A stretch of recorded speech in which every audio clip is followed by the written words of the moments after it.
नमस्कार। आज एक इम्पॉर्टेंट टॉपिक पर बात होगी। मैं डॉक्टर संगीता गोयल मेरठ से, मेरा अपना डे केयर क्लिनिक है जिसका नाम है Adarsh pain clinic and palliative care centre. यह है शास्त्री नगर मेरठ में है। तो आज का टॉपिक है मेडिसिन्स एट होम, घर में आपकी रखी हुई दवाइयाँ। घर में अगर छोटा बच्चा हो तो एक अलमारी में मेडिसिन्स की बॉटल्स इकट्ठी हो जाती हैं। बच्चे में बुखार, दस्त, खांसी, उल्टी, पेट दर्द की दवा, इनके साथ में आए मेजरिंग कप, जो छोटी कटोरी जैसे होते हैं प्लास्टिक के, वो measuring spoon 1 ml, 2.5 ml, 5 ml इस तरह के इकट्ठे हो जाते हैं। अम्बिलिकल कॉर्ड यानी कि जो नाल जहाँ पर जुड़ी होती है वहाँ पर छिड़कने वाला मेडिकेटेड पाउडर, पानी में घुलने वाली टैबलेट्स और अलग अलग तरह की बहुत सारी ऑइंटमेंट्स घर में कलेक्ट हो जाती हैं। इसी तरह अगर घर में सीनियर मेंबर है तो उनकी नियमित चलने वाली दवाइयाँ डाइनिंग टेबल पर एक कोना घेर लेती हैं।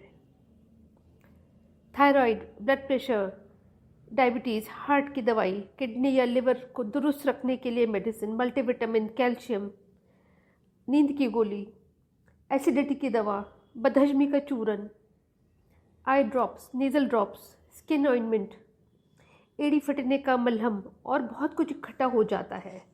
ये सभी घरों में आपको डाइनिंग टेबल पर रखा हुआ मिल जाएगा। एक समय के बाद ये याद नहीं रहता कि कितने प्रकार की मेडिसिन्स हमारे घर में कलेक्ट हो गई हैं। इन मेडिसिन्स को ऑर्गेनाइज करके रखना बेहद ज़रूरी है ताकि आपकी फजूल खर्ची ना हो।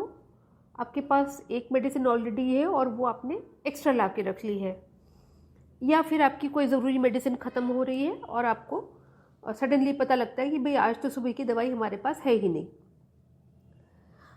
आपने डॉक्टर को कंसल्ट करा और मेडिकल स्टोर से उतने दिन की दवा खरीद ली। कुछ लोग पहले 3 गोली खरीदते हैं ताकि अगर वो सूट करे तो और मंगा लेंगे। मेडिकल स्टोर वाले 10 गोली की स्ट्रिप्स को काटकर 3 गोली निकालकर आपको अलग से दे देते हैं। इस पर न तो मेडिसिन का नाम आपको दिखेगा, ना ही मैन्युफैक्चरिंग या एक्सपायरी डेट या उसका लॉट नंबर। ये दवा किस कंपनी की है, इसकी स्ट्रेंथ क्या है, किस कॉम्बिनेशन में है, यह भी आपको पता नहीं लगेगा। समझ लीजिए कि मैं आपको एक कटोरी में 2 चुटकी कोई सफ़ेद पाउडर डालकर दे देती हूँ और आप ये उसको देख करके बता दें कि ये बूरा है या पिसी चीनी है या नमक है, सेंधा नमक है कि बोरिक पाउडर है, चूना है या कोई और केमिकल है, ये तो आप नहीं बता सकते ना। तो आप मेडिसिन का बिल हमेशा लें और दवा की स्ट्रिप लें, पूरी स्ट्रिप लें आप। अगर बच भी जाती है तो कोई बात नहीं। यूजुअली मेडिसिन ऐसी होती है कि वो लंबी एक्सपायरी होती है। आप बिल्कुल नियर एक्सपायरी मेडिसिन जिसकी 1 महीने बाद एक्सपायरी हो रही है, ऐसी दवा ना लें, ये आप स्पेसिफिकली स्टोर वाले को बोल दें। दवा की स्ट्रिप पर लिखी हुई डिटेल्स का बिल आप प्रिंटेड जो आपको बिल देते हैं उससे मैच करके देख लें, एग्जैक्ट होना चाहिए। दवाइयाँ बहुत ध्यान से परचेज करें। सही कंपनी का नाम, मेडिसिन का नाम, स्ट्रेंथ, उसकी स्पेलिंग, कितने मिलीग्राम की है, मैन्युफैक्चरिंग कब हुई, उसकी एक्सपायरी कब है और उसका लॉट नंबर क्या है, यह सब आप अपनी मेडिकल रिकॉर्ड की जो पर्सनल कॉपी आपने बना रखी है उसमें हाथ के हाथ नोट करें। डेट डालकर रखें। उसको आपको कितने दिन के लिए खाना है, किस टाइम खानी है, दिन में कितनी बार लेनी है, उसका भी आप समय घड़ी के अनुसार नोट करके रखें। एक तरह से टाइम टेबल ऑफ मेडिसिन बना लेना चाहिए। पढ़े लिखे लोग जब अपनी मेडिसिन की जानकारी नहीं होती और उनको ये सब डिटेल्स नहीं मालूम होता है तो कई बार क्या होता है कि वो उनको डॉक्टर का नाम भी नहीं पता, मेडिकल स्टोर जहाँ से ख़रीदा वो भी याद नहीं रहता है, कहीं से भी खरीद ली मेडिसिन। और जिन मेडिसिन के चलताऊ नाम होते हैं जैसे डोलो 650, और ज़्यादातर लोगों को ये नहीं पता होता कि इसमें कंपाउंड क्या है। यह कंपाउंड आपको जानना किस लिए ज़रूरी है, क्योंकि कुछ मेडिसिन होती हैं जो कॉम्बिनेशन में होती हैं। हालांकि गवर्नमेंट ने बहुत सारे कॉम्बिनेशन अब बैन कर दिए हैं। मेरे पास एक मिडिल एजेड पेशेंट कंसल्टेशन के लिए आए थे। मैंने नोट किया कि दोपहर के समय उनको आँख खोलकर बैठने की में दिक्कत हो रही है, वो थोड़ा सा झूल से रहे हैं। उनसे मैंने कहा कि आप नेक्स्ट टाइम सारे प्रिस्क्रिप्शन पुराने पेपर साथ लेकर आए।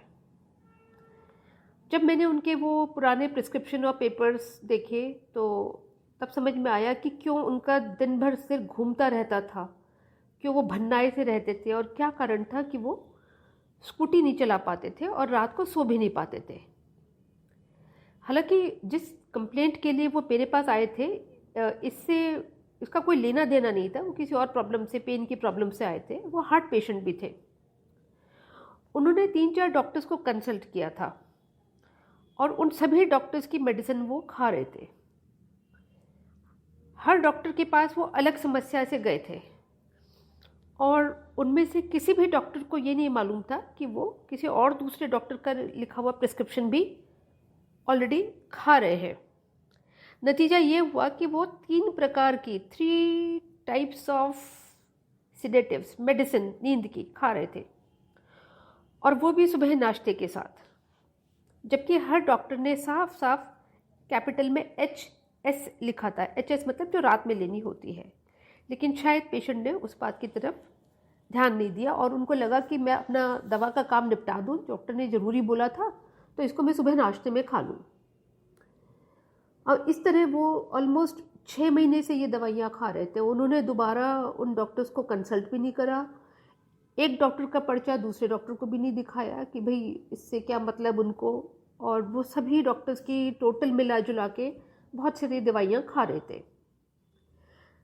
अगर डॉक्टर ने 7 दिन की दवा लिखी है तो आपको उतने ही दिन खानी चाहिए, ना एक भी दिन ज़्यादा ना एक भी दिन कम। बिना दोबारा कंसल्टेशन के लोग उसी प्रिस्क्रिप्शन को दिखाकर दवाई और खाते रहते कि नहीं नहीं अभी तो हमारी तकलीफ़ ठीक नहीं हुई है, दोबारा और ना हो जाए तो हम दवा खाते रहते। ऐसा ना करिए।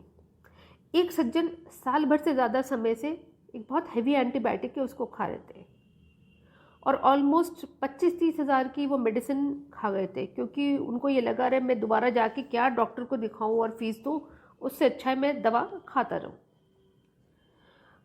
जो मेडिसिन आपको नियमित लेनी है और लंबे समय तक खानी है उसका स्टॉक आप मंथली खरीद कर रखें। किसी एक डेट पर उसको दोबारा खरीदने का आप नियम बना लें, प्लस माइनस 1 दिन का आप रखें मार्जिन। किसी एक मेडिकल स्टोर से ही आप अपनी मेडिसिन परचेज करें और बिल ज़रूर लें। अगर आपको आउट ऑफ स्टेशन जाना है तो ज़्यादा मेडिसिन कैरी करें, लेकिन डॉक्टर से प्रिस्क्रिप्शन लिखवा करके तब खरीदें आप दवा। हर दवाई सभी मेडिकल स्टोर या हर शहर में नहीं मिलती। For example thyroid, blood pressure, blood sugar के मरीज़ खास तौर से इस बात का ध्यान रखें कि उनकी एक भी डोज मिस न हो।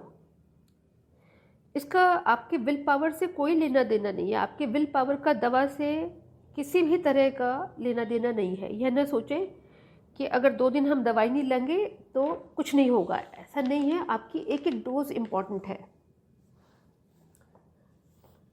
अब आते हैं शेयरिंग ऑफ मेडिसिन पर। जैसे फॉर एग्जांपल एक एल्डरली कपल है, बुजुर्ग दंपति है जिनको रोज़ दवा खानी होती है 500 मिलीग्राम।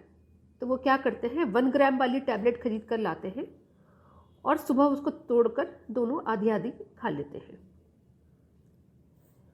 आप रोटी आधी आधी शेयर कर लें, अमरूद, सेब, कोई भी फल है वो बांट कर खा लें, वो बात अलग है, नॉट मेडिसिन्स। मैन्युफैक्चरिंग कंपनी बहुत रिसर्च करके मेडिसिन का फॉर्मुलेशन, उसको डिस्पेंस करने का तरीका बनाती है। इसको आप लाइटली मत लीजिए, इसका बहुत साइंटिफिक बेस होता है। आप इडली शौक से खाते हैं, लेकिन क्या आप उसका बैटर खा सकते हैं? नहीं ना।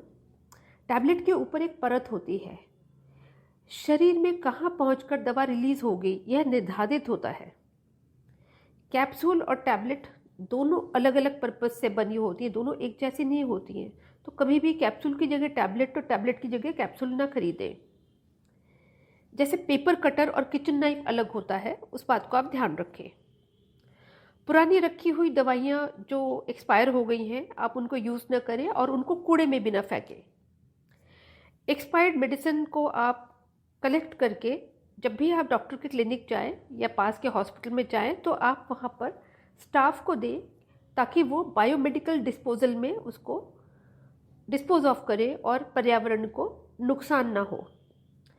अगर मरकरी वाला थर्मामीटर आपका टूट गया है तो बहुत ध्यान से उसका सारा पारा इकट्ठा करके, जो मरकरी उसका निकल के फैल गया है वो ड्रॉप्स में कलेक्ट हो जाता है, छोटे छोटे वाइट ड्रॉप्स में कलेक्ट हो जाता है।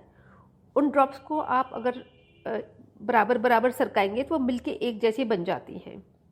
बहुत ध्यान से उनको उठा करके किसी ग्लास बॉटल में या किसी प्लास्टिक की फ्लैट डब्बी में आप उनको कलेक्ट कर दें और इसको कूड़े में आप बिल्कुल न फेंकें। आज के टाइम में मरकरी वाले थर्मामीटर या बीपी इंस्ट्रूमेंट बनने ऑलमोस्ट बंद हो गए हैं, क्योंकि एक तो लोगों को ये नहीं मालूम कि आप मरकरी को डिस्पोज ऑफ कैसे करें। और इवन एक छोटी सी ड्रॉप जो मरकरी की है, अगर वो वाटर टेबल तक पहुंच गई, धरती से पानी की सतह तक पहुंच गई, तो ये एक एनवायरमेंटल टॉक्सिन बन जाता है जो हर जीवित पशु को, इंसान को, पौधों को नुकसान पहुंचाता है। दूसरी बात, जिस टैबलेट को पानी में घोलकर लेना होता है आप उसे डायरेक्ट मत निगलिए। जो प्रोसेस आपको बताया गया है उतनी ही क्वांटिटी का पानी लेकर के आप टैबलेट को तसल्ली से डिज़ोल्व करके लें और उसको पड़ा ना रहने दें, उसको इमीडिएटली ले लें। ये नहीं कि बना के रखा हुआ है जी बाद में ले लेंगे। जीभ के नीचे रखने वाली गोली को स्वॉलो मत कीजिए, है ना। जो जीभ के नीचे रखनी है, ऐसा नहीं कि आप उसको निगल लें। गर्म पानी से टैबलेट को आप कभी ना लें, नॉर्मल टेम्परेचर के पानी से ही आप टैबलेट को निगलें। एसिडिटी वाली जो टैबलेट या कैप्सूल होता है उसको एक छोटे से घूंट पानी के साथ में आपको सुबह उठते ही लेना होता है, खाली पेट। खाली पेट मीन्स सुबह उठकर आपने बिल्कुल कुछ नहीं खाया है। अब होता यह है कि जो आयुर्वेद वाले डॉक्टर हैं वो बताते हैं कि आप सुबह उठो, गर्म पानी पियो, 2 गिलास गर्म पानी पियोगे तो आपका आंतों का मूवमेंट अच्छा हो जाएगा। अब लोग जो है कैप्सूल भी उसी गर्म पानी के साथ ले लेते हैं, ये कि गलत है। आपको गर्म पानी के साथ कैप्सूल नहीं लेनी है। कायदे में तो एसिडिटी वालों को गर्म पानी नहीं लेना चाहिए। 1 कप बेड टी पीने के बाद अगर आप कैप्सूल लेंगे तो कोई फ़ायदा नहीं होगा। अक्सर लोग दवाई खाना भूल जाते हैं। एक्चुअली वो लोग भूल जाते हैं कि हमने दवा खाई भी थी या नहीं, और फिर कई बार लोग जो हैं एल्डरली लोग, वो गलती से उसको दोबारा भी खा लेते हैं। तो ऐसी गलती नहीं होनी चाहिए। टैबलेट या कैप्सूल को फॉइल से निकाल कर, कुछ लोग उसको काट करके सारी निकाल करके किसी एक दूसरे लेवल वाली बॉटल में रख देते हैं, तो ये बिल्कुल ना करें।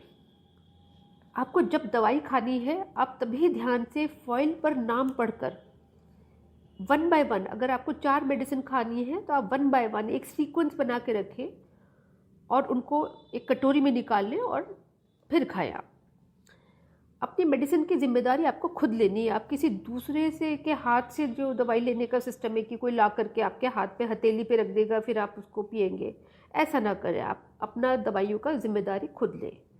कई बार जल्दीबाजी में लोग गलत दवा खा जाते हैं, है ना।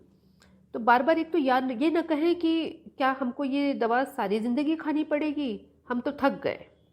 आप शुक्र मनाइए कि मेडिकल साइंस ने इतनी तरक्की कर ली है कि बीमारियों का इलाज संभव है और आप जिंदा हैं।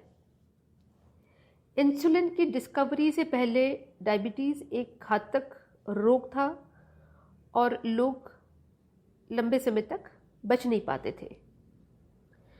आप अपना मेडिसिन किट हर संडे सुनियोजित कर लें। दवाओं को ठंडक में रखें, अपने शोल्डर बैग में मत रखें। बच्चों की पहुंच से अपनी मेडिसिन को बाहर रखें और स्ट्रिप्स को काटकर सारी टैबलेट एक साथ निकाल के आप किसी बॉटल में ना रखें। आप बहुत तरीके से एक छोटी कैंची रखिए, उससे काट करके और टैबलेट निकाल लें। आपको उस स्ट्रिप के ऊपर दवाई का नाम हमेशा दिखना चाहिए। Stay happy, stay healthy. Thank you.